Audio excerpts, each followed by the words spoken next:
Cuarta zambullida. Es hora de enfrentar a los enemigos de tu alma. Naamán ya se había zambullido 3 veces en el río Jordán. Al salir de las aguas, volvió a observar su piel lastimada y con dolor y frustración se dio cuenta que aún no había sucedido nada. Ya lo intenté 3 veces y nada. ¿Cuántas personas enfrentan una y otra vez las mismas circunstancias y se sienten frustradas al no ver cambios? Siguen luchando, pero aún no ha acontecido nada. En esos momentos es cuando se desata una fuerte lucha interna. Los enemigos del alma se levantan para destruir nuestra fe y nuestra confianza. Naamán debió enfrentar estas mismas circunstancias y derrotar esos enemigos del alma que quieren levantarse una y otra vez, para llevarnos por caminos equivocados. Su piel y su carne seguían igualmente lastimadas y corrompidas como antes, pero en su espíritu se libraba la mayor de todas las batallas: la fe contra la incredulidad, la confianza contra la desesperanza. Una tormenta que se levanta en la mente de muchos, pensamientos que los atormentan, que quieren desviarlos del propósito y de la promesa de Dios. Mejor lo dejo todo, es inútil, todavía no he visto resultados. Cuando recibimos la palabra de parte de Dios, nos sentíamos tan seguros que había plena convicción en nuestro espíritu y alma de que Él lo haría. Pero ahora, mientras marchamos en pos de la promesa, el camino se hace duro.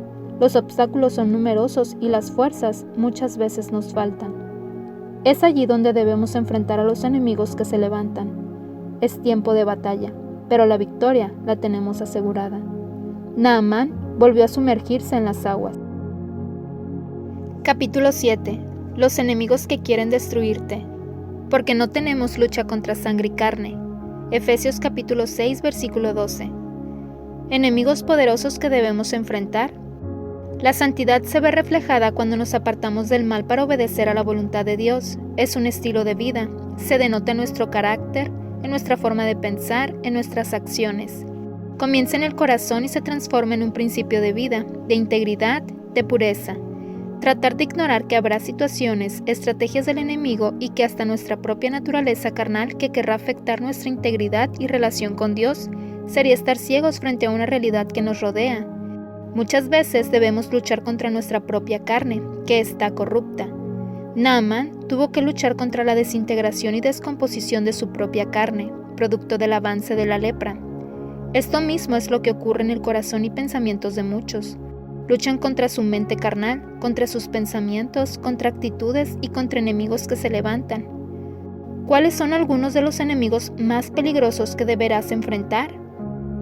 Ya es hora de vencer el orgullo. El libro de Proverbios nos exhorta en el capítulo 6, versículo 16 al 19.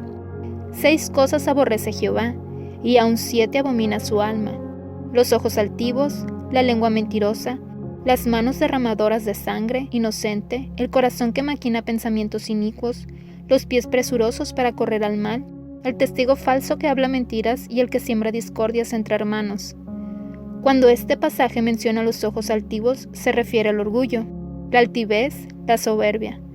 La caída de Lucero, el ángel que luego se transformó en Satanás, fue a causa del orgullo. La Biblia nos relata que el orgullo se generó en el corazón de Satanás, y éste seguramente pensó: ¿por qué voy a ser ángel pudiendo ser Dios?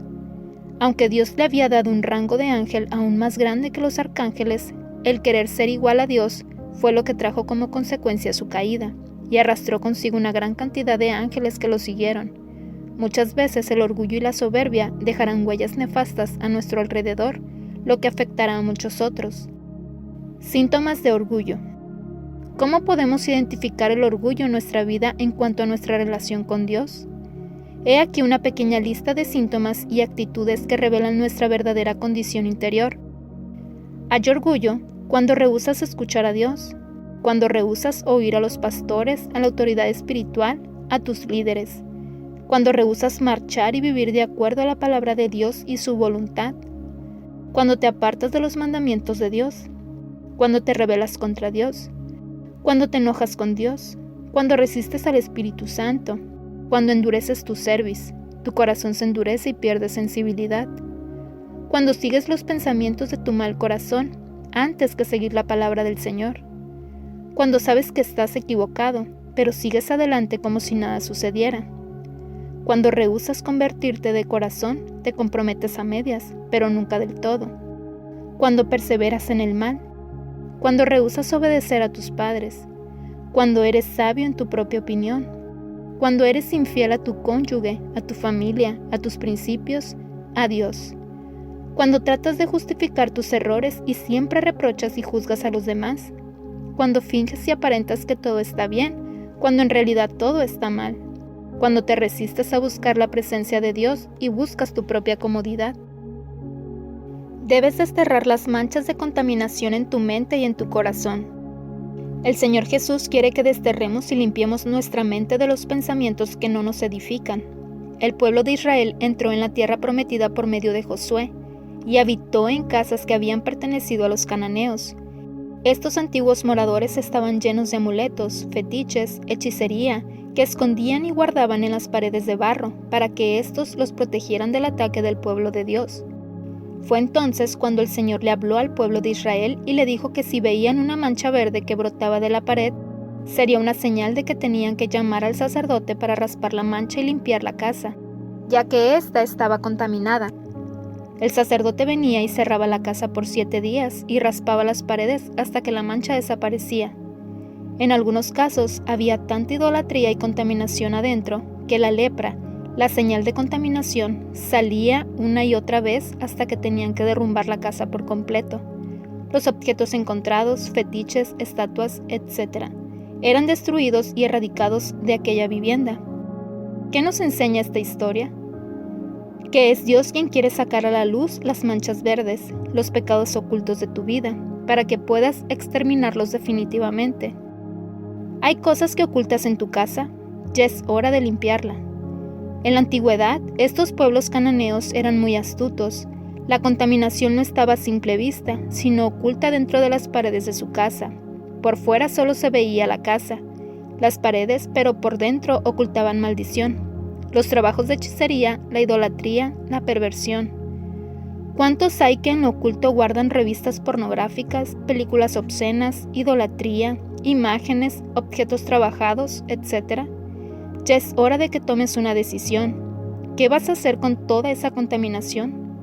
En ocasiones, el problema no está en lo que se ve, sino en lo que no se ve, en lo que se ha ocultado durante mucho tiempo. Sin embargo, también es importante determinar qué cosas vemos. Todo lo que tú y yo vemos queda registrado en la mente y puede terminar por desequilibrar nuestra vida espiritual. Dios nos llama a guardar nuestros ojos. La mente registra lo que los ojos miran, e inmediatamente esto pasa al corazón y al archivo de nuestros pensamientos. Muchos tienen en su mente la imagen de personajes que pasaron por su vida, que le han hecho daño. Pero el Señor desea que derribes esos recuerdos de dolor de tu mente, que los quites de tu vida, que no sean como próceres de bronce a los que todavía les sacas brillo y dices, te sigo recordando. Ya es hora de vencer los recuerdos de dolor. En otras ocasiones, el orgullo le impide a la persona reconocer su estado, y ésta trata de tapar aquellas imágenes de su pasado. Busca la manera de borrar sus recuerdos, de escapar, pero no lo logra. ¿Por qué? Es que tú solo no puedes, necesitas la ayuda del Señor.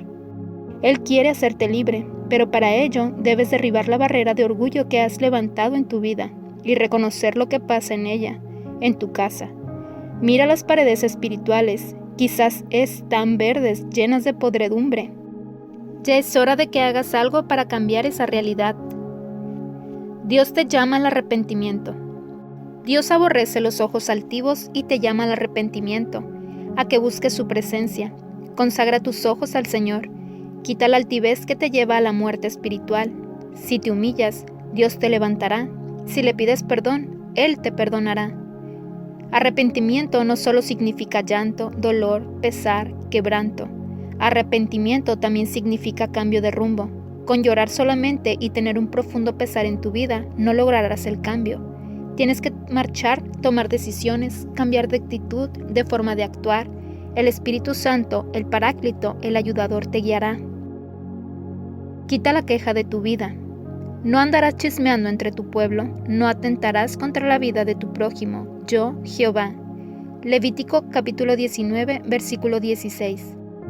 El chisme y la queja tienen efectos destructivos, llevan a la persona a una profunda crisis. Es dañino para quien lo practica y es dañino para quien participa y los recibe. Vivimos en una sociedad que se queja permanentemente, es un espíritu de murmuración. Se destaca lo malo, se pervierte lo recto, se contradice a la verdad. Ya es hora de cambiar. Naamán tuvo que superar la queja. Cuando Eliseo envió a su siervo Giezi a darle el mensaje, Naamán se quejó. Este no es el trato que se merece un general del ejército sirio, un hombre tan importante como yo. Su indignación y enojo fueron grandes. Acostumbrado a honores y a un trato preferencial, ahora es prácticamente ignorado. El mensaje es dado por un tercero y a nadie le importa. Muchos dirían, qué descortesía, qué falta de ética. Mira lo que hizo el profeta. ¿Acaso no sabe quién es ese hombre?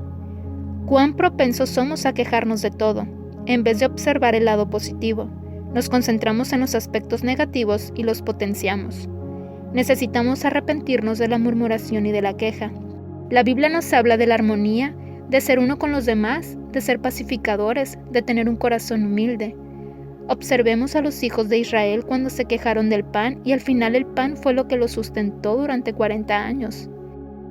Y Jehová habló a Moisés diciendo: Al caer la tarde comeréis carne, y por la mañana os saciaréis de pan, y sabréis que yo soy Jehová vuestro Dios.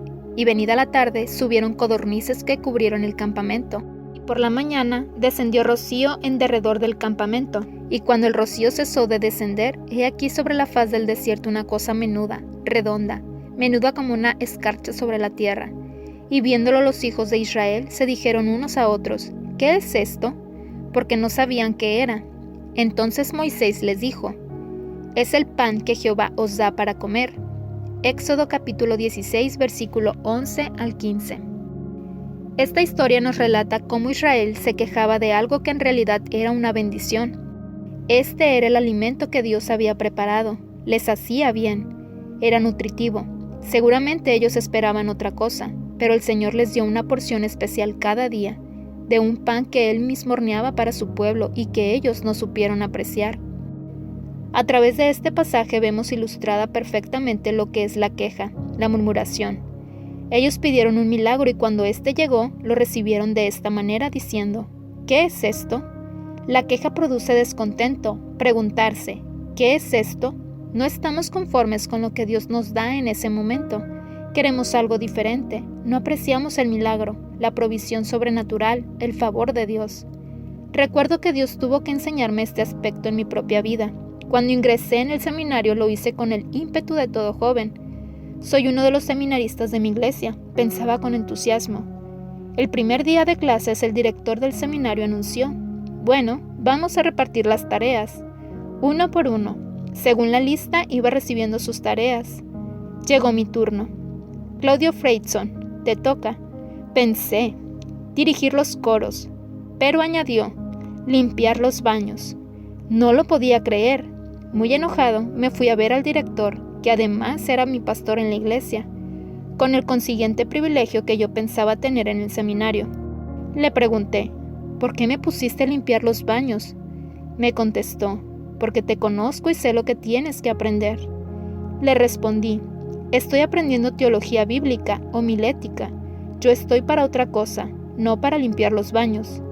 Pacientemente volvió a decirme: estás para formarte como un hombre de Dios, y ya es hora de que dejes de ser un niño de mamá. Repliqué: no lo voy a hacer, quiero otra tarea que sea más rápida. La conversación terminó cuando mi pastor me dijo: si tú no lo haces, yo lo haré.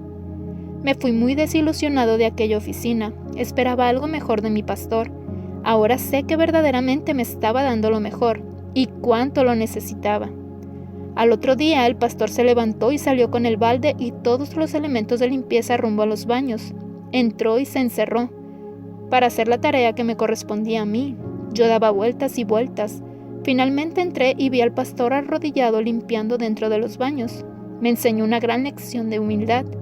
Entonces recordé que yo le había dicho al Señor muchas veces: Señor, quebrántame, humíllame, quiero ser siervo. Y Dios lo había tomado muy en serio. Me acerqué y le dije a mi pastor: no lo hagas, debo hacerlo yo. ¿Cuántas veces dejamos que nuestro orgullo tome el control de nuestras vidas y nos molestamos y nos quejamos cuando Dios está esperando de nosotros una actitud diferente? Deja de estar triste y descontento. La murmuración es un veneno infundido por el mismo diablo para dividir los pensamientos y traer al pueblo de Dios insatisfacción, duda y descontento. El pueblo hebreo fue desagradecido cuando Dios le proveyó con maná. La gente dijo: ¿qué es esto? En medio de la bendición, en medio de los prodigios, en medio de lo sobrenatural, puede ocurrir que dentro de tu corazón surja ese descontento interior que dice: no estoy feliz con esto, no me gusta esto, quiero otra cosa. Es un espíritu egoísta, desagradecido, insensible, opuesto al corazón de Dios. Necesitamos ser diferentes, marcar la diferencia. Cristo quiere cambiar tu naturaleza porque la naturaleza del hombre en sí misma está plagada de insatisfacción, de queja. Tú te puedes sentir permanentemente disconforme con la gente, con la familia, con los hijos, con los amigos, con el trabajo, con tu jefe, con el ministerio, con la iglesia. Hay personas que hablan de sus familiares como si fueran sus enemigos, de sus padres como si los odiasen. Murmuran, critican, no aman y tampoco comprenden lo que les sucede. Es el espíritu de la disconformidad, de la murmuración y queja. El Señor quiere cambiar tu corazón, quiere cambiar la esencia de tu vida y santificarte, de tal manera que aún tu lengua, tu forma de hablar sea santa. Ya no tenemos que hablar palabras que destruyen, que no edifican, que hacen daño, sino palabras que alaban, que edifican, que construyen, que corrigen, que animan, como nos dice Colosenses capítulo 3, versículo 16. Hablando entre nosotros con salmos, con himnos y cánticos espirituales.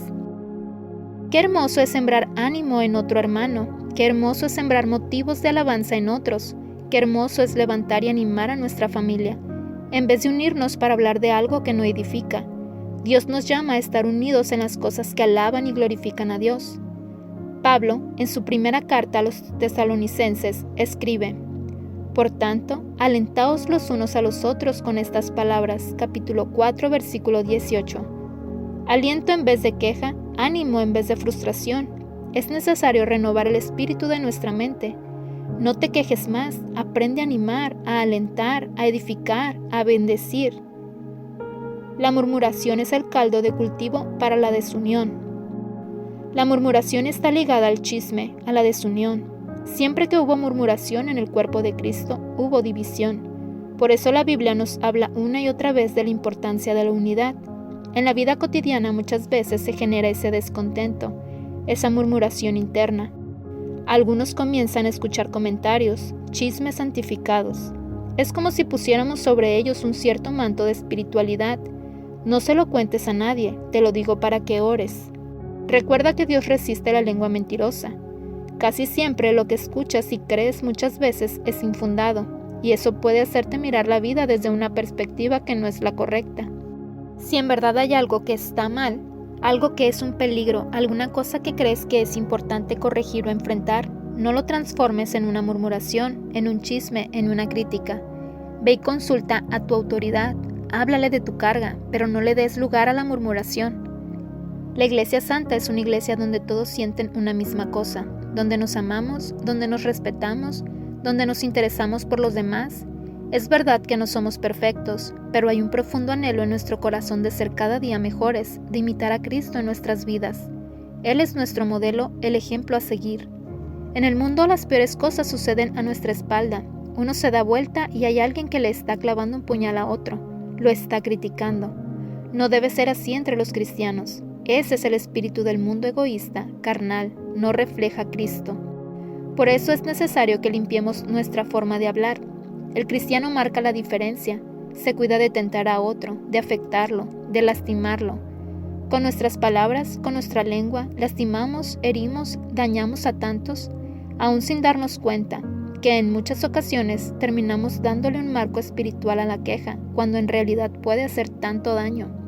Si en verdad quieres ayudar a tu hermano, dobla tus rodillas y ora por él. Dios hará la obra en su vida. De otra manera, sigue el consejo de las palabras de Jesús según Mateo capítulo 8, versículo 15 al 17. Y tocó su mano, y la fiebre la dejó, y ella se levantó y le servía. Y cuando llegó la noche, trajeron a él muchos endemoniados, y con la palabra echó fuera a los demonios y sanó a todos los enfermos, para que se cumpliese lo dicho por el profeta Isaías, cuando dijo: Él mismo tomó nuestras enfermedades y llevó nuestras dolencias. Y acude a tu autoridad espiritual. El sabio Salomón entendió este principio importante cuando dijo: El que cubre la falta busca amistad, mas el que la divulga aparta al amigo. La reprensión aprovecha al entendido. Proverbios capítulo 17, versículo 9 al 10. Las pequeñas señales son el comienzo de una gran conquista. Dios comienza por lo poco. Él le dio al pueblo de Israel señales en el desierto que luego se multiplicaron en la tierra prometida. Si rechazas las señales del desierto es porque desconoces lo que Dios es capaz de hacer. Naamán recibió una señal en medio del dolor y la desesperanza. Su criada, una joven hebrea, tuvo piedad de él y le dio un mensaje de esperanza. La lepra es una enfermedad destructiva que en aquellos años era incurable. Los que la sufrían debían apartarse de su familia, de su entorno, de su ciudad y allí, en un mundo de soledad y aislamiento, esperar el día de su partida. Este era un cuadro muy sombrío y doloroso, pero Naamán tuvo una señal. De la misma manera, Dios se manifestó en el desierto en forma gloriosa, trayendo la provisión diaria. Algunos hubiesen querido permanecer de por vida en el desierto comiendo el maná, pero Dios tenía algo mucho mejor. Eso había sido simplemente el comienzo, porque cuando el pueblo entró en la tierra prometida, allí comenzó un nuevo tiempo, donde ya Dios no se manifestaría de esa manera, sino con una intensidad aún mucho mayor. Ahora no solo el Señor les proveía, sino que les daba la victoria frente a los ejércitos en Jericó, y en cada una de sus batallas. Cada intervención de Dios era gloriosa, la bendición iba en aumento. Dios no te ha traído hasta aquí para que te des la vuelta, para que retrocedas. Lo que está por delante es mucho mejor que lo que has dejado atrás. El Señor ya te está dando pequeñas señales de lo mucho que va a traer en los próximos tiempos sobre tu vida, pero estas son simplemente señales, hasta que llegues a una dimensión poderosa en Dios, al lugar donde Él te dijo: aquí es donde yo quería traerte, este territorio es tuyo. En el momento de la conquista, Dios intensificó su poder y la demostración de su fuerza y gloria. Derribó los muros de Jericó y el pueblo de Israel entró en esa ciudad con autoridad. Las naciones estaban temerosas y espantadas al ver la autoridad que Dios le había dado a ese pueblo, que había salido de Egipto como esclavo. Nadie entendía por qué tenían tanta autoridad, pero el gran secreto era que Dios estaba con ellos. Todo proceso que viene de parte de Dios irá en aumento si tenemos la actitud correcta, si sabemos esperar y guardamos nuestro corazón. Es importante que no detengamos la bendición de Dios por tener una actitud de queja, de insatisfacción, de murmuración. Toda una generación quedó postrada en el desierto a causa de sus quejas. El potencial espiritual que tiene el Señor para tu vida es enorme, pero puedes quedar tendido en el desierto. Puedes quedar en la historia como alguien que no llegó a completar el propósito de Dios, porque permitiste que tu corazón se desviara en pos de una actitud de juicio, de falta de consagración y rendición. Tal vez estás dentro de tu casa, pero estás descontento, como el hermano del hijo pródigo. Lucas capítulo 15, versículo 11 al 32. Él se quedó en su casa, pero quejándose y diciendo: mi padre no me trata como debería, y a mi hermano, que ha sido un desastre, le dan lo mejor. Por este descontento se perdió la fiesta y se quedó fuera quejándose. Es como si un espíritu de insatisfacción, de descontento, de falta de gozo se apodera de la persona. En muchas ocasiones es la queja la que detiene la mano de Dios e impide que te goces y alegres en la bendición y victoria de los demás. Cuando la queja se apodera del corazón del hombre y de la mujer, eso trae desánimo, falta de confianza, amargura, juicio hacia los demás y hacia Dios. En esas ocasiones sientes como si los designios y las promesas del Señor fueran para todos menos para ti. En lo profundo de tu corazón te entristeces y desanimas. La autocompasión, el sentimiento de frustración y de víctima se apoderan de ti. Dios no quiere eso. Él quiere que le des gracias por lo que te ha dado, por tu familia, por el ministerio, por lo que aprendes, por la iglesia, por tu trabajo. Donde hay un corazón agradecido, sincero, tierno, allí está Dios, dispuesto a darle más. Las grandes conquistas están a la puerta, no las pierdas por causa de la queja. ¿Estás dispuesto a renunciar? Detrás de la murmuración se encuentra el orgullo, la altivez del hombre. El enemigo de nuestra vida, que es el diablo, querrá torcer nuestros pensamientos para que no marchemos detrás de la voluntad del Señor. Pero Jesús quiere ordenar tus pasos en el altar de Dios. Cuando Él santifica tu corazón, lo hace de una forma completa, en tus finanzas, en tu familia y también en tu manera de hablar. Renuncia a todas las veces que no has sido agradecido y no supiste valorar el obrar del Espíritu Santo en tu vida. Pídele perdón por haberlo ofendido. El pan nuestro que descendió del cielo es Jesús. Él vino manso y humilde a implantar su reino en cada corazón. Tu familia cambiará si cambia tu corazón. Tu economía cambiará si cambia tu corazón. Tu ministerio cambiará si cambia tu corazón. Si no has logrado lo que Dios te prometió, es porque todavía te tiene en el horno de fuego quitando las impurezas. A veces parece que Dios detiene su bendición sobre algunas personas y las hace pasar por una meseta espiritual. La insatisfacción está presente en sus vidas, simplemente porque todavía está el lado humano, carnal. Su debilidad espiritual no ha sido vencida. En esas personas el carácter y la madurez espiritual a la cual deberían haber llegado son aún muy débiles, muy elementales, y si Dios las bendice en ese momento, la bendición podría hacerles mal. ¿Cómo es esto? Es que si la bendición que Dios te da no va acompañada de humildad, de oración, de carácter, ésta te aplastaría.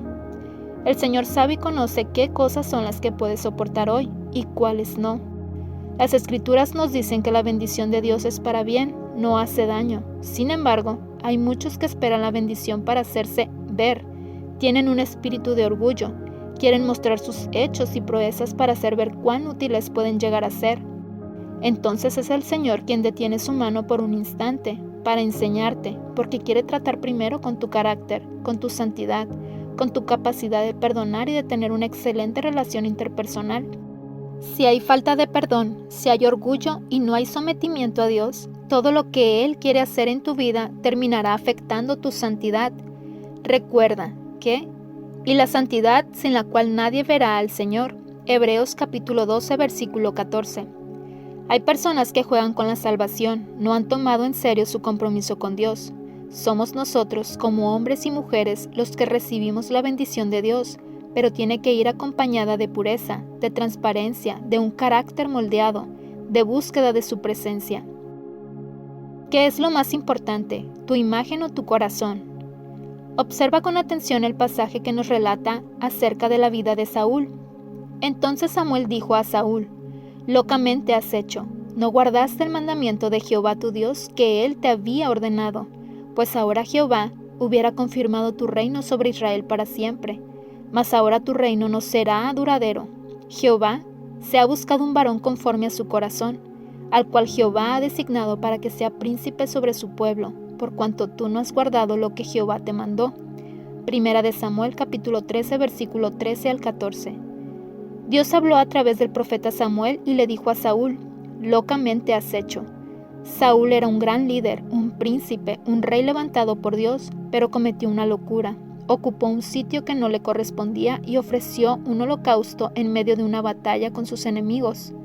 Esa actitud de impaciencia y desobediencia hicieron que Saúl fuera desechado por Dios.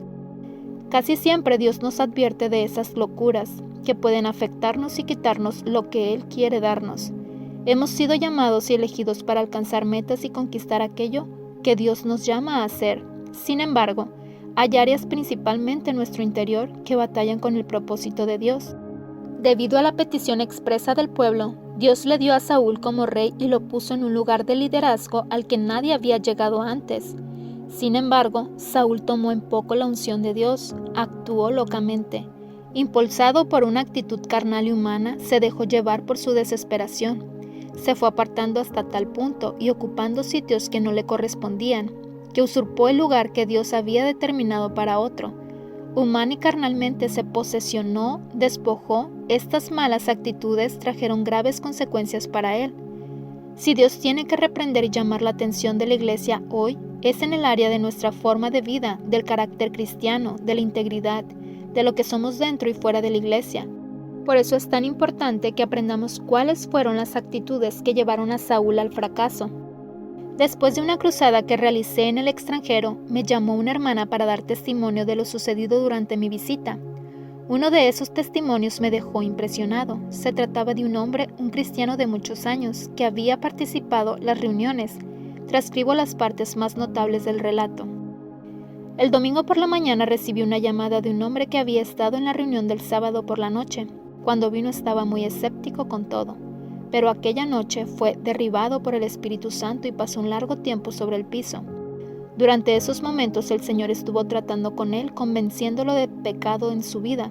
Luego abandonó la reunión y regresó al hotel, llorando incontroladamente hasta las 6:30 de la mañana.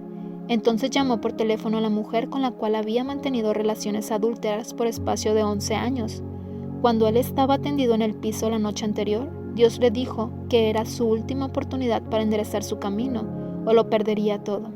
Me llamó una semana más tarde. Le había contado toda la verdad a su mujer y a las autoridades de la iglesia, renunciando a todas sus responsabilidades en ella.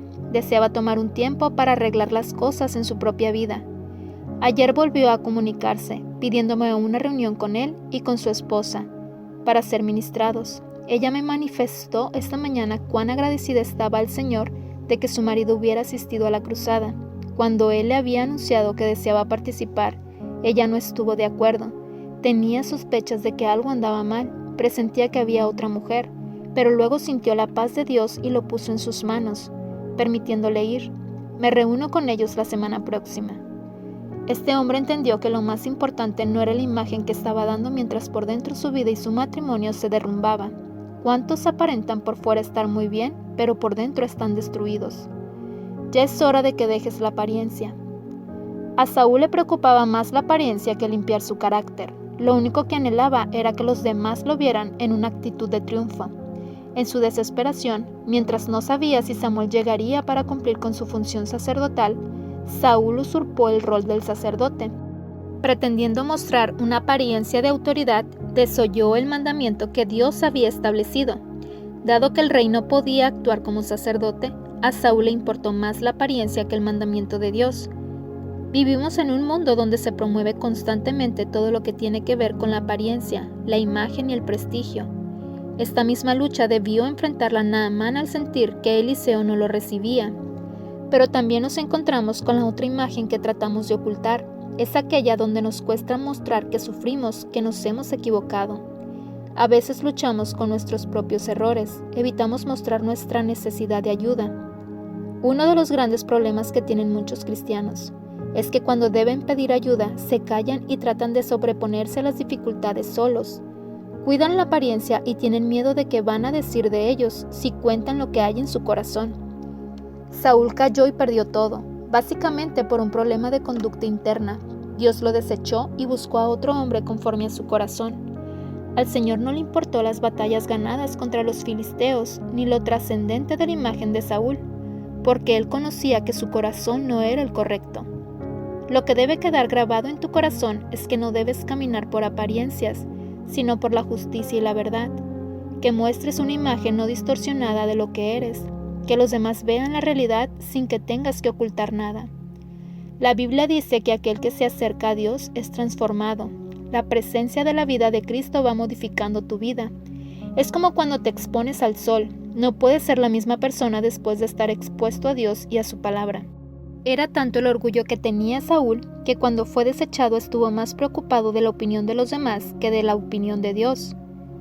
Dios había sentenciado sobre Saúl una palabra durísima. Le dijo que le sería quitado el reino y dado a otra persona. Sin embargo, cuando Saúl escuchó esta palabra, en vez de pedirle a Samuel misericordia y piedad, pidió lo siguiente. Y él dijo: «Yo he pecado, pero te pido que me honres delante de los ancianos de mi pueblo y delante de Israel». Primera de Samuel capítulo 15 versículo 30. Saúl estaba preocupado por su apariencia, que no era obviamente el reflejo de su vivencia interior.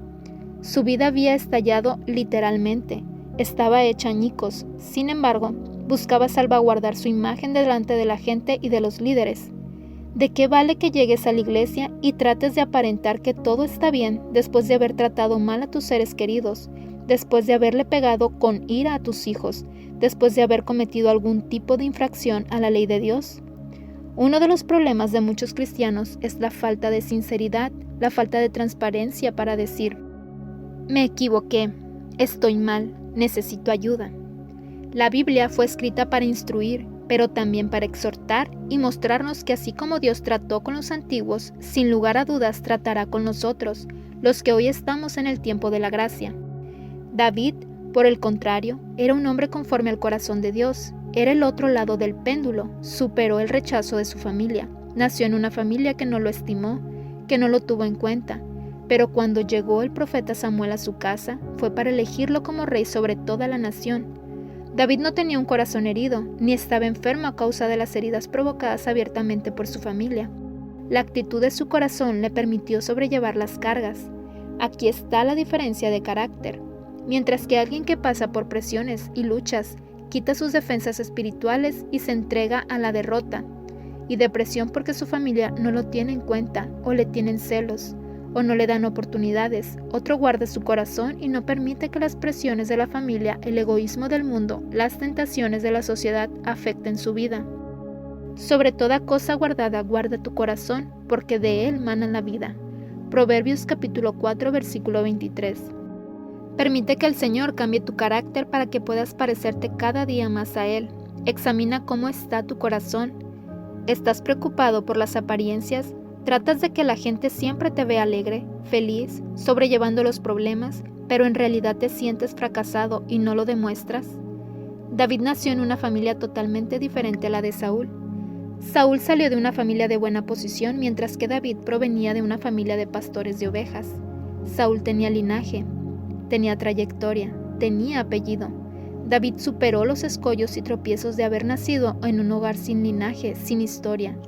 David fue el más joven de entre sus hermanos, era una persona insignificante, sin peso dentro de su familia. En aquella época se le daba prioridad al primogénito, que heredaba mayores beneficios. El último era poco estimado, pero desde allí abajo Dios lo levantó. Por eso, dice la Biblia, Él puede tomarte de detrás de las ovejas y ponerte por príncipe y rey, como lo hizo con David. Nadie te conoce, nadie sabe lo que haces, a pocos les importa lo que te pasa, pero Dios está a punto de sacarte del anonimato de donde estás. Él tiene planes y propósitos grandiosos para tu vida. A pesar de todas las limitaciones de su juventud, David pudo enfrentar cada momento. La falta de estima, la falta de posibilidades, la falta de puertas abiertas. Confiaba permanentemente en lo que Dios le había dado. Era un joven muy positivo porque conocía al Dios a quien servía y que siempre estaba con él. Muchos sufren del pensamiento y de la atmósfera negativa que hay en el ambiente, pero mayor es el que está en vosotros, que está en el mundo. Primera de Juan capítulo 4 versículo 4. Más fuerte y profunda es la relación que tienes con Dios que cualquier puerta que pudiera haberse cerrado a tu alrededor. Aún de los fracasos, Dios puede levantarte una y otra vez si tu corazón es recto delante de Él. ¿Alguna vez has sentido temor o pánico al fracaso? Saúl había permitido que el temor y la inseguridad ocuparan un lugar en su corazón. En muchas ocasiones, el temor es producido por el pánico al fracaso, el sobresalto de que las cosas te vayan mal. Muchos le tienen miedo a la palabra fracaso, ya no quieren que forme parte de su vida.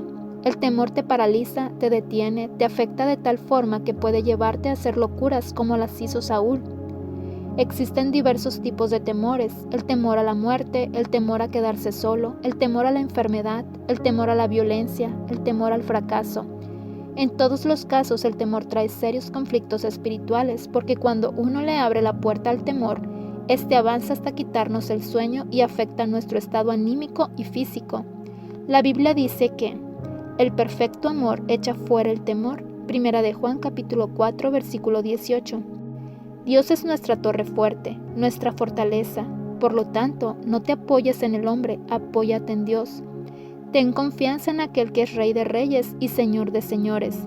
Y aunque las puertas en este mundo se cierren, hay puertas en el cielo que se abren, oportunidades en Dios que son nuevas cada día.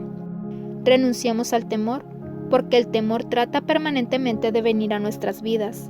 Hay 365 no temas en la Biblia, uno para cada día del año. No temas que Dios te defraude, porque Jesús es fiel y verdadero. Durante 40 días Goliat desafió a Saúl, e incluso Saúl, con toda su armadura y prestigio, no pudo conformar un ejército capaz de enfrentarse a Goliat. Necesitaban de un joven desechado, olvidado, tenido en poco, llamado David, que fue quien le pidió una oportunidad de enfrentar a ese gigante porque no tenía temor. El temor nos hace ver los problemas más grandes de lo que son, nos quita los ojos de Dios y nos hace ponerlos en el problema. Cuando vencemos al temor, vemos a Dios más grande que al problema. David vio el problema, pero sabía que no iba en sus fuerzas, sino en el nombre de aquel que es poderoso, alto y sublime. David dijo: Jehová te entrega hoy en mi mano, y yo te venceré, y te cortaré la cabeza. Ya daré hoy los cuerpos de los filisteos a las aves del cielo y a las bestias de la tierra, y toda la tierra sabrá que hay Dios en Israel. Primera de Samuel capítulo 17, versículo 46. El temor fija nuestra atención en lo que vemos, la confianza fija nuestros ojos en el Dios que no vemos.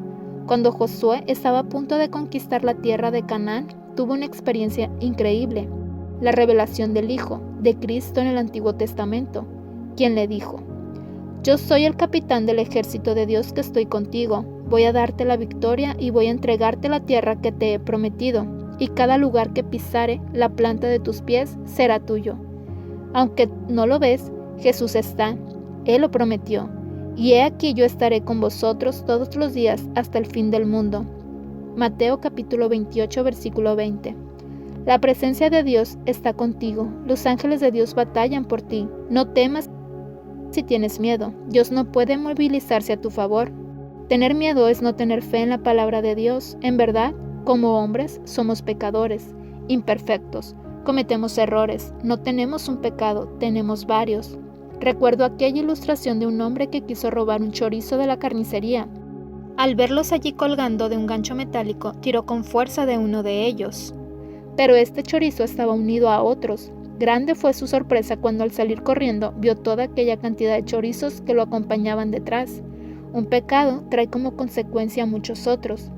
Esta lección podemos verla claramente a través de la vida de Saúl. La impaciencia puede echarte a perder la victoria. La palabra impaciente significa cansado de esperar. Eso es lo que sucedió con Saúl. Así lo relata el libro de Primera de Samuel en el capítulo 13, versículo 8 al 11. Y él esperó 7 días, conforme al plazo que Samuel había dicho. Pero Samuel no venía a Galilea, y el pueblo se le desertaba. Entonces dijo Saúl: Traedme el holocausto y ofrendas de paz. Y ofreció el holocausto, y cuando él acababa de ofrecer el holocausto, he aquí Samuel que venía. Y Saúl salió a recibirle, para saludarle. Entonces Samuel dijo: ¿Qué has hecho? Saúl se impacientó de tal manera que decidió ofrecer un holocausto en lugar de Samuel. La impaciencia nos lleva a la desobediencia. Samuel seguramente se demoró porque Dios estaba probando el corazón de Saúl. Dios prueba tu corazón. En todo lo que es la vida cristiana debes tener cuidado y no apurarte. Hay un enorme potencial en ti, y el único que puede arruinarlo todo eres tú mismo. Cuando uno se equivoca, cuando uno no espera el consejo de Dios, entonces luego vienen las consecuencias. Dios prueba tu carácter porque tiene lo mejor para ti. No pierdas lo que Dios te dio. Evita un sinnúmero de dificultades. Espera en Dios. Si Naamán se hubiese impacientado, a esta altura todo lo habría abandonado. Sin embargo, el mandato de Dios era que debía zambullirse 7 veces, y él no lo había olvidado. No te quedes a mitad de camino. La mitad no es tener alcanzado el objetivo. Ten confianza, ten paciencia, sigue adelante. No intentes negar el problema. El ejemplo de Saúl es el de un hombre que oyó el mandamiento, oyó la advertencia, pero siguió viviendo como si no pasara nada. Trató de ignorar la situación como si todo anduviese bien. Hay cristianos que están en desobediencia, pero viven como si todo estuviese normal. En lo secreto viven en derrota, pero vienen a la iglesia y niegan su problema. Saúl siguió demostrando al pueblo su liderazgo como si todo estuviese bien. En realidad, Dios le había hablado duramente diciendo: Tu reino se ha terminado. ¿Cuántas veces he visto a personas a quienes Dios les ha hablado, les ha dado una oportunidad, pero prefieren evadir el tema y desaprovechan la ocasión que Dios les da? Este es uno de los grandes problemas que hay en la vida de algunos cristianos. Son personas que viven comprometidas interiormente con algún pecado, que han adulterado, fornicado minutos antes de entrar a la presencia de Dios, al culto. Cuando llegan, es como si todo estuviese normal y cantan, saludan al hermano, enseñan, predican, como si nada hubiese ocurrido. pero en realidad su corazón y actitud ya le han sentenciado. Cuando uno niega el problema, se miente a sí mismo, trata de argumentar que es algo lógico y que Dios va a comprenderlo, cuando en realidad el Señor nos advierte del grave peligro que corremos. Los grandes adulterios, las traiciones matrimoniales, nacen de pequeños encuentros que comienzan a conquistar el terreno del corazón. Cuidado con la forma en que te relacionas con el otro sexo. Para algunos, el saludo, el abrazo inocente y cordial fue el principio de un sentimiento, de un pensamiento malo, que al obtener lugar en su mente y corazón fue por más. Lentamente se fueron involucrando, de pronto pensaron que había más comunión y acuerdo con aquel hombre, con aquella mujer que con su propio cónyuge. Aquella relación sincera, cordial e inocente se transformó en algo más. Ten cuidado con tu corazón, ten cuidado con tu actitud hacia el otro sexo. No le des lugar a la carne, a las estrategias del enemigo, hasta que la obsesión, el lazo, la trampa esté armada de tal manera que caigas en ella. Saúl estaba metido en el problema y lo negaba. Vivía como si todo estuviese bien, cuando Dios lo había desechado y ya no tenía más su respaldo. Solamente tenía el título de rey. Muchos tienen el título de líder, el título de cristianos, pero Dios ya no está más con ellos. Le han dado la espalda a las oportunidades que Él les dio, justificaron sus actitudes y ocultaron su pecado. Este es el tiempo de gracia donde Dios te advierte. No cedas a la tentación de ir más allá de lo que Dios te ha puesto como límites. Cuidado con las miradas del mundo, cuidado con aquellas cosas que tratan de seducirte, con las palabras, las caricias, las actitudes. La Biblia habla del lazo del cazador que está preparado para que la presa caiga. Dios te guarde a través de esta advertencia, a través de la obediencia a su palabra. Que el Señor pueda darte la victoria sobre todo aquello que te está atrapando. Vela, guarda tu vida de aquellas cosas del mundo que puedan dañar tu vida, tu familia, tu corazón. No permitas que tomen el control las influencias negativas de los medios, de la televisión, de las relaciones interpersonales, de todo aquello que pueda abrir una puerta en tu vida para dar paso a la destrucción. Estás a tiempo de tomar una decisión. Hoy Dios te da una nueva oportunidad. Arrepiéntete, porque Dios viene a limpiar tu casa. No vivas dentro de la iglesia como Saúl, negando tus problemas. No hagas un culto a un Dios a quien declaras con tu boca, pero que para ti está muerto, porque ya no oyes ni obedeces más su voz. Lo horrendo, lo sucio, lo perverso es estar en la iglesia y tratar de negar y ocultar tu problema para que nadie se entere y mantener así tu imagen, tu prestigio. Date cuenta de que si esto te sucede, lo estás perdiendo todo. Necesitas ayuda, tienes que confesar y arrepentirte, no lo demores más. Algunos son como un radiador de un auto, se le pegan todos los bichos. Un pecado trae otro pecado, están llenos de malas emociones, tensiones y perversidades, pero todo está en lo oculto y secreto, como en el caso de Saúl. Nadie sabía lo que sucedía en su corazón, salvo él y el profeta Samuel, a quien Dios se lo reveló. No niegues la realidad, enfréntala y toma la victoria. Lo que hizo que Saúl perdiera la unción fue la falta de control, la falta de dominio propio, el temor a las personas más que a Dios. La tentación para algunos es en el área sexual, para otros es el temor, para otros es la depresión, para otros es un licuado de emociones y sentimientos que les ha producido amarguras, rencores, odios. Tienen un poco de todo. Saúl fue ungido porque Dios lo levantó. De antemano el Señor le preparó eventos, situaciones para que fuera levantado en su condición de ungido. Pero Dios tuvo que desecharlo porque su vida espiritual y su carácter no estaban en condiciones para permanecer en esa situación. En lo secreto Saúl era derrotado, mientras que en lo público aparecía como vencedor. Muchos aman el poder, el ser reconocidos y vistos por los demás, pero ¿aman al Señor de la misma manera? ¿Qué hay realmente en sus corazones? Cuídate de la rebeldía. Le dolió a Dios haber levantado a Saúl por rey y lo desechó. Fíjate en el corazón de amor y compasión de nuestro Dios. Pese a todo lo que Saúl había hecho, Dios se dolió, se apesadumbró, se entristeció. Me pesa haber puesto por rey a Saúl, porque se ha vuelto de en pos de mí y no ha cumplido mis palabras. Y se apesadumbró Samuel y clamó a Jehová toda aquella noche. Primera de Samuel, capítulo 15, versículo 11. Donde hay pecado no hay aval, no hay presencia, no hay gozo. El gozo de Dios viene cuando hay arrepentimiento, cuando permitimos que Dios quite la opresión, el pecado de nuestro corazón. Si Dios te exhorta y te muestra los errores de tu vida, entonces este es el momento en que Dios te llama a cambiar de actitud. La Biblia dice que el pecado de adivinación es similar al de la rebeldía. Imagínate, compara la hechicería, las prácticas de ocultismo de aquellos que invocan y usan el poder del diablo con la rebeldía. Para Dios, la rebeldía en el corazón de los hombres es un asunto de suma importancia. ¿Qué significa la rebeldía? La rebeldía es sublevarse contra la autoridad de Dios, negarse a obedecer, desechar su ley, negarse a escuchar la exhortación a tiempo, negarse a escuchar a sus enviados, a sus ungidos, despreciar a Dios y su ley, escuchar pero no obedecer, desechar la palabra, negarse a andar por el camino y andar según el mal camino que surge en el corazón, apartarse de los mandamientos, rehusar convertirse de corazón, resistir al Espíritu Santo, oponerse a la verdad, apartarse del culto, de buscar la presencia de Dios, entregarse a la idolatría, rebelarse conscientemente cuando sabemos que uno actúa lejos de Dios. Pídele a Dios perdón y misericordia. En el corazón del hombre hay rebeldía, pero en el corazón de Dios hay gracia para perdonar. Hoy hallarás oportuno socorro si acudes a Él arrepentido.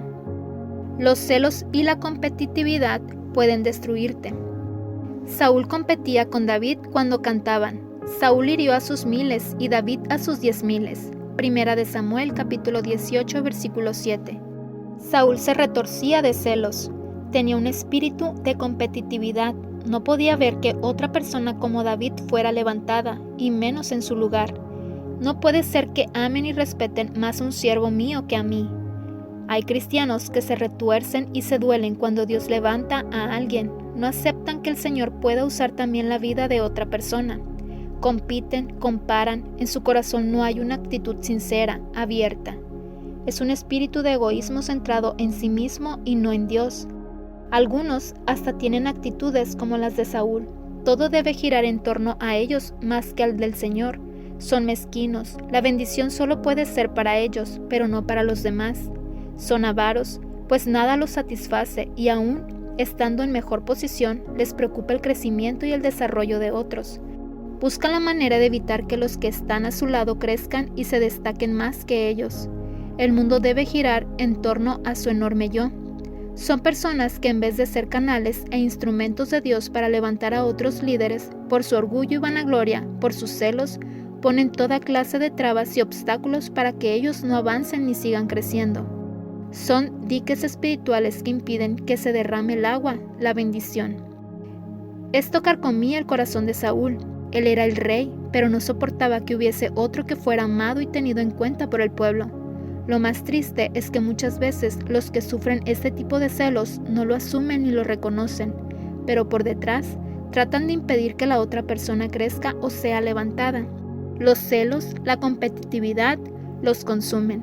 Ellos quieren ser los mejores en todo, no soportan que otro lo haga mejor. Este era otro de los problemas que había en Saúl. ¿Cuántos hay que tienen celos enfermizos? Viven perseguidos y son extremadamente sensibles a todo. Son personas que sufren, que padecen. Es tiempo de que renuncies a los celos, a la competitividad y dejes que Dios sane tu corazón. En Mateo capítulo 23, versículo 11 al 14, Jesús dice: El que es el mayor de vosotros, sea vuestro siervo, porque el que se enaltece será humillado, y el que se humilla será enaltecido. Mas ay de vosotros, escribas y fariseos hipócritas, porque cerráis el reino de los cielos delante de los hombres, pues ni entráis vosotros, ni dejáis entrar a los que están entrando. Ay de vosotros, escribas y fariseos hipócritas. El odio puede consumirte. Saúl había enfermado de odio, de envidia, de resentimiento. Dios quite de nosotros todos estos males. Que la pureza de Cristo limpie cada área de nuestra vida. Ofrece tu vida, tu mente y tu corazón para que Jesús los lave. No deseches el propósito de Dios. Prepárate para ser ese vaso útil con una vida limpia y transparente. Que tu alma pueda ser lavada y que Cristo sea formado en ti. Que puedas parecerte a Jesús y estar firme frente a las acechanzas del enemigo. Es llamativo ver a muchos que se llaman a sí mismos cristianos, pero sus corazones están plagados de odios, rencores y amarguras. Son puertas abiertas por las cuales el enemigo querrá entrar para destruirte. Pues el que no ama a su hermano, a quien ha visto, ¿cómo puede amar a Dios a quien no ha visto? Primera de Juan capítulo 4 versículo 20. Jesús nos enseñó a amar aún a nuestros enemigos. Esa es la clase de corazón que Dios quiere formar en ti. Renuncia al odio, a ser visto y reconocido por los demás, que tu objetivo no sea ser admirado y respetado por otros, que tu anhelo sea que Dios te apruebe. Debe ser de tal manera que cuando Él te mire, en sus ojos y su boca se dibuje una sonrisa. Busca la aprobación de Dios y no de los hombres. No muestres una imagen de lo que no eres. Es el Señor quien forma en ti un cristiano maduro, cambiado, transformado por su presencia. Quizás haya cosas en tu vida que querrán alejarte de Jesús. ¿Cuál es tu sentimiento hacia tus padres, hacia tus hermanos? No son pocos los cristianos que por alguna experiencia negativa se han amargado y resentido con otros. Sus corazones fueron contaminados. Allí en lo profundo de sus seres sigue el dolor. Y al no ser sanados, no tardan mucho en convertirse en algo aún peor. Santifícate, santifica tus sentimientos, desecha la maldad de tu corazón, purifica tu casa. Dios no quiere desecharte. Él no desea un pueblo lleno de celos, de competitividad, de temores, de odios y rencores, que solo piensa en mostrar una imagen que en realidad no vive. Sométete a Dios y renuncia a toda rebeldía, a todo rencor. Dios quiere limpiarte y operar en ti un milagro de transformación. Él quiere entregarte lo que le has pedido. Espera un tiempo más, no te apresures. No te atrevas a hacer algo sin que Dios te avale. Limpia primero tu corazón. Si corres hacia su gracia, en vez de desecharte, te levantará más. Es increíble poder ver y observar el poder restaurador del perdón. Jesús nos enseñó a perdonar. No hay excusas. No hay situación demasiado dura y difícil que Él no pueda ayudarte a dejar atrás. Perdona a tus padres, perdona a tus hermanos, perdona al que te estafó, perdona al que te defraudó. Bendice a aquella persona con la cual competías y pídele a Dios que te unja con aceite de gozo, con óleo de alegría. Su gracia, su favor inmerecido está sobre tu vida. No lo deseches. Naamán no merecía el milagro, pero Dios tuvo misericordia. Él le habló y le mostró lo que debía hacer. De esa misma manera, Dios te habla mientras lees las páginas de este libro, porque te ama. Hoy es un día de oportunidades. Naamán lo sabía, por eso se disponía a zambullirse nuevamente. Es tiempo de examinar tu corazón. ¿Cuáles son los enemigos a los cuales te estás enfrentando? ¿Rehusas, rechazas, te opones a lo que Dios te está hablando? ¿Estás lleno de quejas, de chismes y de murmuración? ¿Qué es lo que te identifica? ¿El gozo, la paz, el amor, la bondad o la tristeza, el desánimo, el dolor, el odio, el rechazo? ¿Te gozas cuando los que están a tu lado progresan y Dios los levanta? ¿O te mueres de envidia y de celos? ¿Te interesa más tu imagen, tu apariencia frente a los demás o tu corazón? ¿Has tenido que luchar con la rebeldía de tu corazón? ¿Por qué siempre intentas imponer tu voluntad por encima de la de los demás? Querido lector, son tantos los enemigos que pueden llegar a destruir tu vida, tu corazón y tu alma, que la lista puede llegar a ser interminable. Es importante que te detengas y medites, que determines cuáles son los que te están afectando a ti y hagas algo. Ora conmigo en este preciso instante. Dile al Señor tu Dios: Jesús, mi corazón se duele al ver cuántas heridas he recibido. Los enemigos me rodean y quieren verme destruido. Pero hoy apelo a tu gracia y misericordia para pedirte que me libres de todos ellos. Renuncio a la queja, al egoísmo, al rechazo, a la rebeldía. Renuncio a la apariencia y te pido un corazón genuino. Jesús, quiero ser más como tú. Líbrame del desánimo, de la depresión, de la tristeza y pon tu paz, tu gozo y tu amor en mi corazón. Gracias, Señor, en el dulce nombre de Jesús. Amén.